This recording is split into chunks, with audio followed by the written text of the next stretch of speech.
وہ ایک ایسا دن تھا جب دہکتی ہوئی ریت تندور کی مانند گرم تھی اور لو کے تھپیڑے ہر جاندار کو جھلسا رہے تھے۔ تپتی دوپہر میں تین دوست گرد سے اٹے چہروں کے ساتھ دھیرے دھیرے صحرا میں آگے بڑھ رہے تھے۔ ان کے قدم بوجھل ضرور تھے، لیکن ان کے دل میں ایک امید کی شمع روشن تھی، ایک نئے اور بہتر مستقبل کی امید جو ان کے حوصلوں کو زندہ رکھے ہوئے تھی۔ چلتے چلتے اچانک تینوں دوستوں نے دور ایک بدحال شخص کو دیکھا جو انہیں بس ایک سائے کی طرح نظر آ رہا تھا۔ وہ حیران ہوئے کہ اس شدید دھوپ اور ویرانے میں یہ اکیلا بے یار و مددگار شخص کون ہے۔ ان تینوں میں سے ایک دوست کہنے لگا، کیا وہ زندہ ہوگا؟ وہ سب ایک دوسرے کی طرف دیکھنے لگے اور پھر تینوں اس آدمی کی جانب دوڑے۔ وہ بدحال شخص اسماعیل بن عبید تھا، اللہ کا ایک نیک بندہ جو اپنی زندگی بچانے کی کوشش میں تھا۔ اس کے تمام ساتھیوں اور قریبی دوستوں کو قتل کر دیا گیا تھا اور وہ زخمی حالت میں تپتے ہوئے میدانوں کو پار کر رہا تھا۔ جب وہ اپنی آخری سانسوں پر لڑکھڑانے لگا تو سر اٹھا کر اپنی کمزور نگاہوں سے چاروں طرف دیکھنے لگا۔ اسے ایک نا ختم ہونے والا راستہ نظر آیا۔ پھر دور افق پر اسے ایک گھنا اور پرانا درخت دکھائی دیا۔ اس نے اپنی بچی کھچی طاقت کو یکجا کیا اور آخرکار اس کے زخمی پاؤں اسے درخت کے نیچے لے آئے۔ وہ درخت کے سائے میں گر پڑا اور اپنی آنکھیں بند کر لیں۔ اسماعیل اب سوچوں میں گم تھا اور خود سے سوال کر رہا تھا، یہ میرے ساتھ کیا ہو گیا؟ کیا کوئی اپنا اس قدر ظالم ہو سکتا ہے؟ اس نے میرے ساتھ ایسا کیوں کیا؟ پھر اس نے کچھ آوازیں سنی اور وہ چونک گیا اور اپنی آنکھیں کھول دیں۔ جلد ہی اسے تین نوجوان نظر آئے جو اس کی طرف بڑھتے چلے آ رہے تھے۔ اسماعیل کو خوف ہوا کہ وہ اس کی جان لینے پہنچ چکے ہیں۔ اس نے وہاں سے اٹھنے کی کوشش کی، لیکن اس کے کمزور جسم نے اس کا ساتھ نہ دیا۔ جب وہ تینوں نوجوان مسافر اس کے قریب پہنچے تو انہوں نے سلام کیا اور ان کے چہروں پر مسکراہٹ دیکھ کر اسماعیل کا خوف اور اضطراب ختم ہوا۔ وہ تینوں اس کے ساتھ بیٹھ گئے اور اسے پانی پلایا۔ انہوں نے اسماعیل سے پوچھا کہ وہ کون ہے، لیکن نیم بے ہوشی کی حالت میں وہ کوئی جواب نہ دے سکا۔ یقین دلانے والے انداز میں ایک نوجوان نے کہا، گھبراؤ مت، ہم تمہیں کوئی نقصان نہیں پہنچائیں گے۔ میں ایک معمولی کسان ہوں اور میرے والد ایک دیانتدار اور شریف انسان ہیں جو ہمارے بڑے خاندان کے سربراہ ہیں۔ غربت اور تنگ دستی نے مجھے مایوس کر دیا ہے، اس لیے میں نے فیصلہ کیا کہ نئی دنیا تلاش کروں، کچھ ایسا جو میری زندگی کو بدل دے۔ دوسرے مسافر نے بات کو آگے بڑھاتے ہوئے کہا، میں ایک تاجر ہوں۔ میں نے اپنی محنت اور عقل سے تجارت میں کامیابی حاصل کی اور خوب دولت کمائی، لیکن میری ایک کمزوری ہے، میں دوسروں پر بہت جلد بھروسہ کر لیتا ہوں۔ اسی عادت نے مجھے دھوکہ دیا اور میرا سب کچھ چھن گیا۔ جو کچھ میں نے سالوں محنت سے کمایا تھا وہ پل بھر میں ختم ہو گیا۔ میں بھی اپنی قسمت آزمانے اپنے دوستوں کے ساتھ نکلا ہوں۔ تیسرے مسافر نے دکھ بھرے لہجے میں کہا، میں ایک معزز اور اعلیٰ خاندان کا فرد ہوں۔ میری پرورش عزت و مرتبے کے ماحول میں ہوئی، لیکن ایک دن مجھ پر ایک ایسا الزام لگایا گیا جس جرم کا میں نے تصور بھی نہیں کیا تھا، لیکن میرے والد کو میری بے گناہی پر یقین نہ آیا اور انہوں نے مجھے گھر سے نکال دیا۔ آج میں بے گھر اور بے سہارا در بدر کی ٹھوکریں کھا رہا ہوں۔ جب تینوں مسافروں نے اپنی بات ختم کی تو انہوں نے اسماعیل سے پوچھا کہ وہ اپنے بارے میں کچھ بتائے۔ اسماعیل نے کہا، میں تو محض ایک عاجز بندہ ہوں اور اللہ ہی میرا سہارا ہے، اس کے علاوہ میرا اور کوئی تعارف نہیں۔ وہ تینوں دوست اسماعیل کی باتیں سن کر وسوسوں میں پڑ گئے اور ایک نے کہا، تمہاری باتوں سے لگتا ہے تم کوئی عام آدمی نہیں، تمہاری باتوں میں گہرائی اور کرب نظر آتا ہے۔ ہم پر اعتماد کرو اور ہمیں بتاؤ کہ تم حقیقت میں کون ہو۔ اسماعیل ایک لمبی سانس لے کر بولا، میں ایک بادشاہ ہوں۔ وہ تینوں مسافر چونک کر اس کی طرف دیکھنے لگے۔ اسماعیل نے کہا، وقت کبھی کسی کے ساتھ وفادار نہیں رہتا، چاہے وہ عام انسان ہو یا کوئی بادشاہ۔ میرے والد نے اپنی زندگی نیکی اور لوگوں کی خدمت میں گزاری۔ ان کے انتقال کے بعد تخت میرے حصے میں آیا۔ میری پرورش اللہ کے نیک بندوں کی صحبت میں ہوئی، جہاں مجھے بچپن ہی سے حکمت اور انصاف کے اصولوں پر مبنی حکمرانی کی تربیت دی گئی، کیونکہ سچی بادشاہت تو صرف اللہ کی ہے۔ میں نے اپنے منصب کو اللہ کی امانت سمجھ کر خلوص اور ایمانداری سے کام کیا۔ یہ سن کر تینوں مسافر حیرت سے پوچھنے لگے، پھر تمہاری یہ حالت کیسے ہوئی؟ اسماعیل کے چہرے پر غم کی لکیریں نمایاں ہو گئیں۔ اس نے جواب دیا، میرا ایک بھائی ہے جو بد اخلاق اور ضدی ہے، وہ ہمیشہ دشمنوں کے ساتھ مل کر سازشیں کرتا رہا۔ میں نے اسے تخت سنبھالنے کی دعوت بھی دی، لیکن وہ نہ مانا، اور ایک دن اس نے اپنے ساتھیوں کو شہر میں لوٹ مار اور خون ریزی کا حکم دے دیا۔ ان میں سے ایک گروہ جس کی قیادت وہ خود کر رہا تھا، میرے محل پر حملہ آور ہوا۔ میرے محافظوں اور قریبی ساتھیوں کو بے رحمی سے قتل کر دیا گیا۔ اگر میں عین وقت پر وہاں سے نہ نکلتا تو آج میں بھی ان لوگوں میں شامل ہوتا جنہیں میرے بھائی نے موت کے گھاٹ اتار دیا، لیکن اللہ کی رضا کچھ اور ہی تھی۔ میری جان تو بچ گئی، لیکن میرا تخت، سلطنت اور میرے لوگ سب کچھ چھن گیا۔ آج میں تنہا ہوں، لیکن بے یار و مددگار نہیں، کیونکہ رب ہمیشہ میرے ساتھ ہے۔ دیکھو، اس نے تم لوگوں کو بھیجا اور میری جان بچ گئی۔ اسماعیل کی باتیں سن کر تینوں نوجوانوں نے ایک ساتھ کہا، نہیں، آج سے ہم سب دوست اور ایک دوسرے کے غم گسار ہیں۔ ہمارا ایک ہی راستہ اور ایک ہی مقصد ہوگا۔ وہ چاروں کچھ دیر آرام کے بعد سفر پر روانہ ہوئے۔ ایک دن وہ آپس میں مشورہ کر رہے تھے کہ کامیاب زندگی کیسے گزاری جا سکتی ہے۔ ہر کوئی اپنے تجربے کے مطابق اپنی رائے دے رہا تھا۔ کسان کے بیٹے نے کہا، میری رائے میں زندگی میں کامیابی محنت سے ملتی ہے۔ انسان کو چاہیے کہ وہ ہر صورت اپنی محنت جاری رکھے، چاہے حالات جیسے بھی ہوں۔ تاجر کے بیٹے نے اعتراض کیا، میں ایسا نہیں سمجھتا۔ میرے خیال میں محنت کا کوئی فائدہ نہیں جب تک اس کے ساتھ عقل نہ ہو۔ عقل کے بغیر محنت فقط وقت ضائع کرنے کے برابر ہے۔ وہ نوجوان جس کا تعلق اعلیٰ خاندان سے تھا کہنے لگا، تم دونوں غلط ہو۔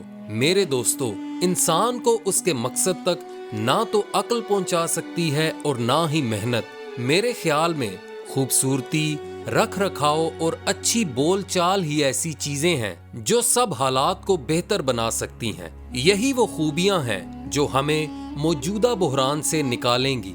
اسماعیل یہ باتیں سن رہا تھا مگر خاموش رہا۔ جب اس کے ساتھیوں نے اس سے اس کی رائے پوچھی تو اس نے تھوڑا سوچا، پھر کہنے لگا، دنیا کے معاملات بھی عجیب ہیں، انسان کو حیران کر دیتے ہیں۔ کبھی نہ محنت کا کوئی فائدہ ہوتا ہے، نہ عقل کا اور نہ خوبصورت باتوں کا۔ میری زندگی کے تجربات نے مجھے سکھایا ہے کہ تقدیر اللہ کے ہاتھ میں ہے۔ ہم انسان اپنے اختیار میں دیے گئے راستے پر چلتے ہیں۔ تمام باتیں بیکار ہیں جب تک اللہ کی رضا شامل نہ ہو۔ چاروں کی یہ بحث بے نتیجہ ثابت ہوئی اور کچھ دیر آرام کے بعد وہ وہاں سے روانہ ہوئے۔ چلتے چلتے وہ ایک اونچی پہاڑی پر پہنچے۔ وہاں سے انہیں ایک شہر نظر آیا، ایسا شہر جس کے درمیان باغات اور جنگل تھے۔ ان چاروں نے محسوس کیا کہ اب وہ اپنی زندگی کے ایک نئے مرحلے میں داخل ہونے جا رہے ہیں۔ کسان کا بیٹا سب سے پہلے بولا، میری رائے میں یہ شہر ہماری قسمت سنوار سکتا ہے۔ میں اسی وقت یہاں کام کی تلاش میں جاؤں گا تاکہ کچھ پیسے کما سکوں۔ تم سب میرا یہیں انتظار کرو۔ یہ کہنے کے بعد وہ پہاڑی سے اترا اور شہر میں داخل ہوا۔ وہاں اس نے تاجروں اور کاریگروں کو اپنی خدمات پیش کی، مگر اسے کوئی کام نہ ملا۔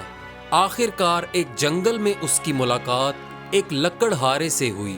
کسان نے پوچھا، کیا تم مجھے اپنے پاس کام پر رکھ سکتے ہو تاکہ میں اور میرے 3 ساتھی اپنا پیٹ بھر سکیں؟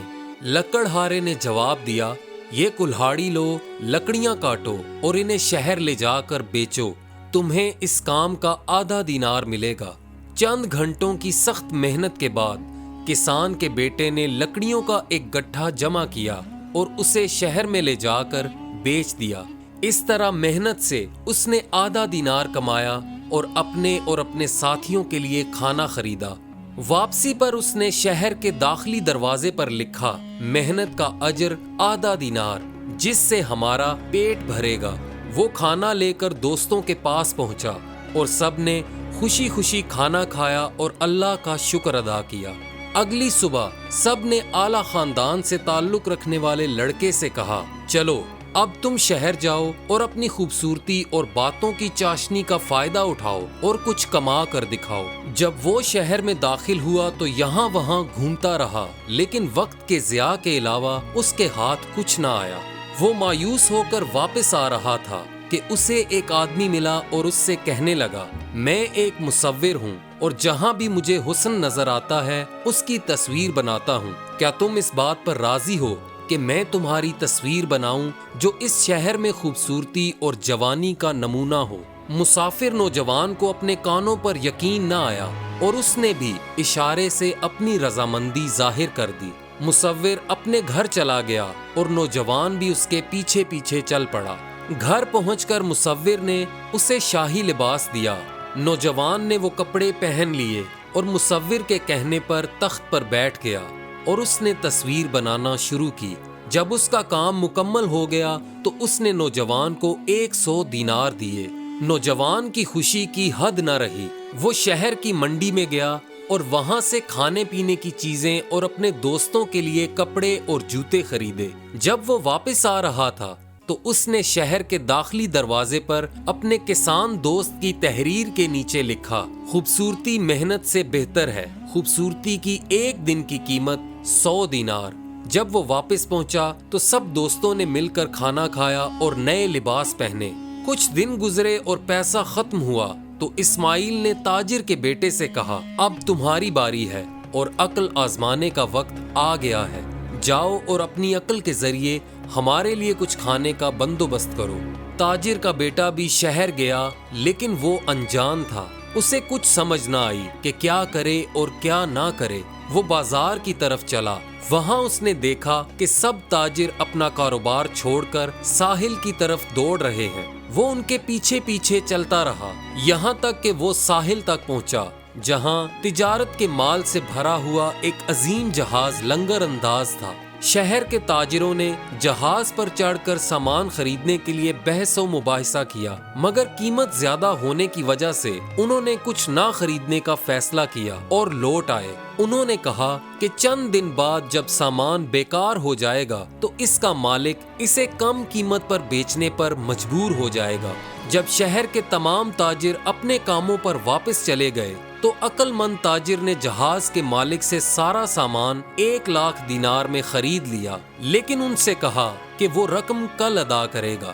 پھر اس نے شہر جا کر اعلان کیا کہ میں نے سارا سامان خرید لیا ہے۔ شہر کے تاجر جو اس سامان کے شدید محتاج تھے اس کے پاس آئے اور اس سے سامان خریدنے کی بات کی۔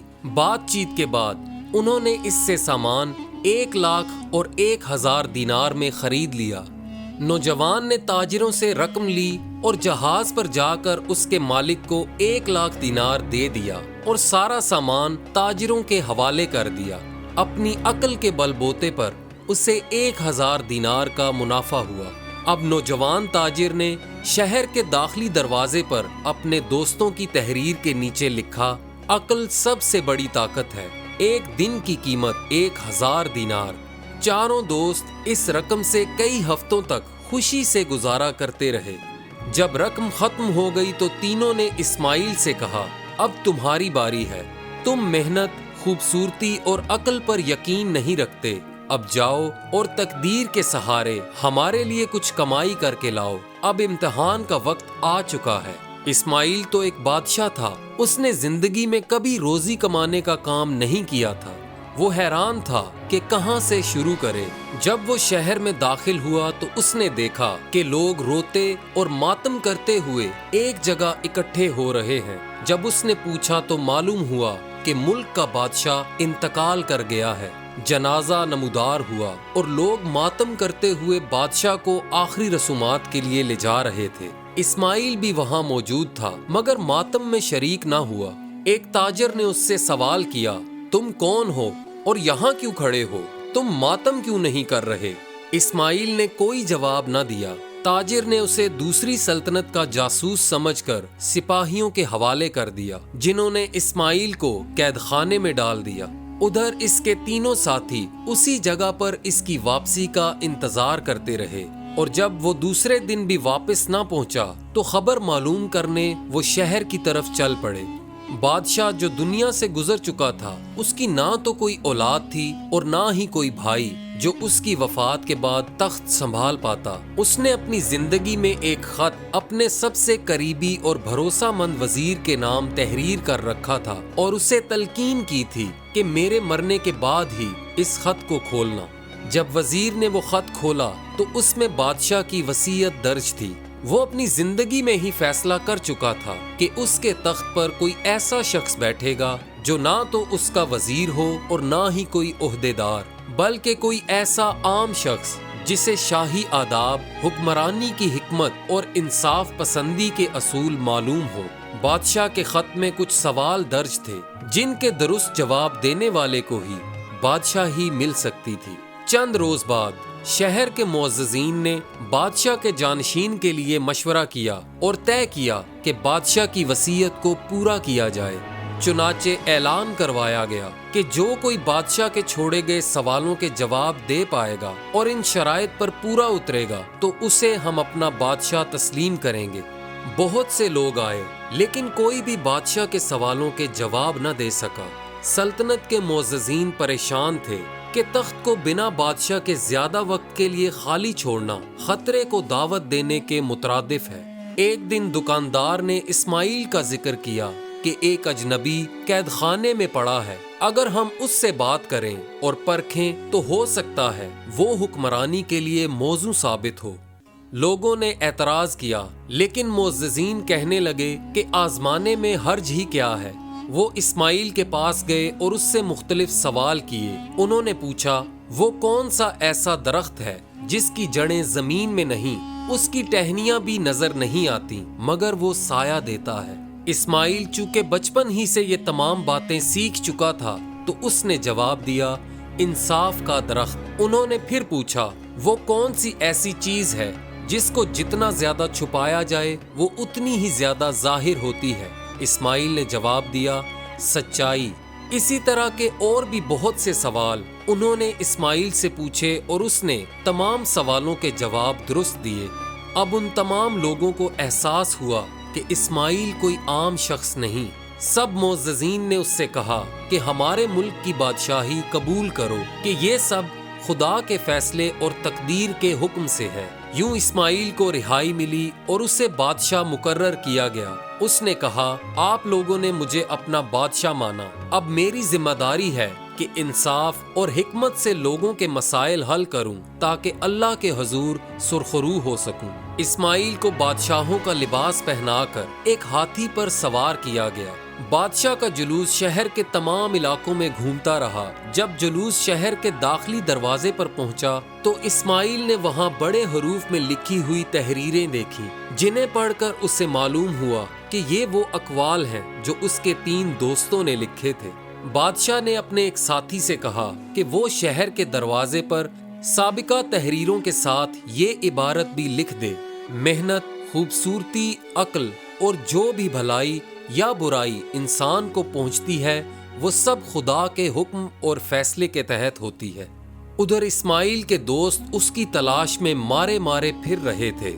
جیسے ہی وہ شہر کے بازار میں پہنچے، انہوں نے ایک بڑے ہاتھی پر ایک خوبصورت اور عظیم جوان کو بیٹھے دیکھا۔ ان کی حیرت کی انتہا نہ رہی جب انہیں معلوم ہوا کہ یہ تو ان کا دوست اسماعیل ہی ہے۔ وہ اس حیران کن صورتحال کو دیکھ کر دنگ رہ گئے اور پھر لوگوں سے جلوس اور ہاتھی کے سوار کے بارے میں پوچھنے لگے۔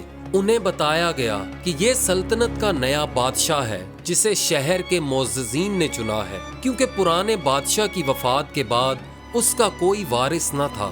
یہ سن کر تینوں دوست جلوس کے ساتھ ہو لیے اور پورے دل سے بادشاہ کے نعرے لگانے لگے۔ پھر انہوں نے شہر کے دروازے پر اس عبارت کو دیکھا جو اسماعیل نے لکھوائی تھی۔